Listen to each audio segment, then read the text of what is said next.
And for more, we're joined by Andrew Gilholm, who is the head of analysis at Greater China and North Asia at Control Risks. Now, Andrew, the ruling People Power Party is discussing a roadmap for President Yoon's early resignation. What do we know about the deal between Yoon and the PPP at the moment? Is this simply a stalling tactic for him to stay in power, or is there more at play here? I think it is a stalling tactic. This has all moved very quickly. And the deal that we've got now, it's not going to save Yoon Suk-yeol's political career. It's just a question of whether he resigns or is impeached and the timing. So I think the PPP want more time to get ready and manage this as best they can. But the longer this goes on, the more unpopular it's going to be, because right now, Yoon is still technically the president. The PPP, his party, has no constitutional basis for ruling in his place. So if this drags on and is anything more than a very brief interlude before his departure, I think it's going to anger those protesters even more. And it's a quite unprecedented situation in terms of who is actually really exercising power right now. And of course, the next big questions are when and how Mr. Yoon is going to step down as president. Now, apart from pressuring him to eventually resign, what could a more orderly end to the Yoon regime look like? What are the options here for the PPP at this point? Well, it's, I think, a slightly self-interested move. It's only orderly for them, really, because either way, resigning or being impeached, if he resigns, there's a 60-day period before the next election has to be called, which the PPP would probably lose.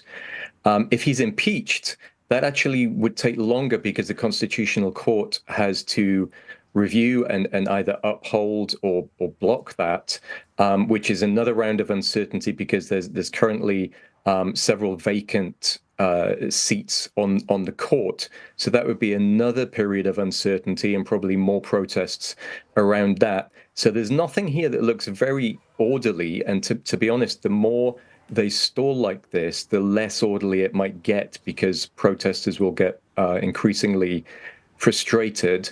But at least we're no longer in the situation that we were on Tuesday night last week, which was far more dangerous, when there was the martial law declaration and briefly troops and protesters and National Assembly members struggling over access to the building. We're out of that phase, but we're certainly still in a very unpleasant one for South Korea.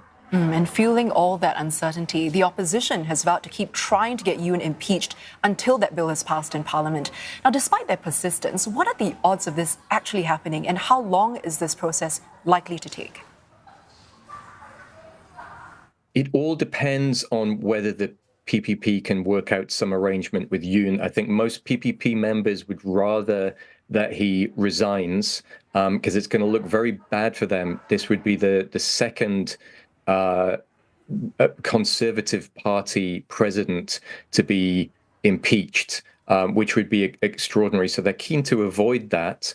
But at the same time, I think, if they don't come to a deal soon, the opposition only needs another 5 PPP members to vote with them to impeach. And there's various rumors about when the next attempt might be. It might be on Saturday. So I think if they don't figure something out soon, then the most likely scenario is a few more PPP members are going to break ranks and vote with the opposition, and he'll be impeached. So I think it's just a matter of time. It'll probably end sooner rather than later, but it's so fluid right now that, the best guess is changing day to day or even hour to hour. And meanwhile, the Democratic Party also wants a vote on a bill that's seeking a special counsel probe into the martial law decree by Mr. Yoon, and it's hoping to do it by Thursday. So lawmakers are also calling for Mr. Yoon's immediate arrest. How is all this likely to play out?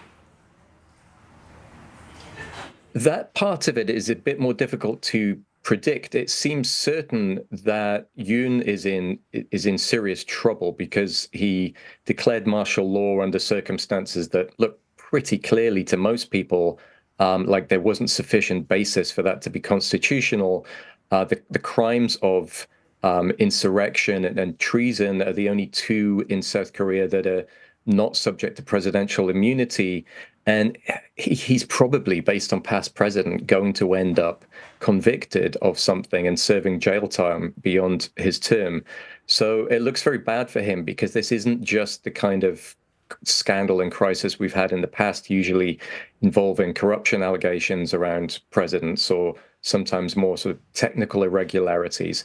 This is really unprecedented in South Korea's sort of post-military rule era of the last 45 years. So it does look like a pretty grim outlook for Yoon and the people closest to him who were involved in the martial law declaration. Andrew, thank you so much for sharing your insights with us. That was Andrew Gilholm, who is the head of analysis for Greater China and North Asia at Control Risks.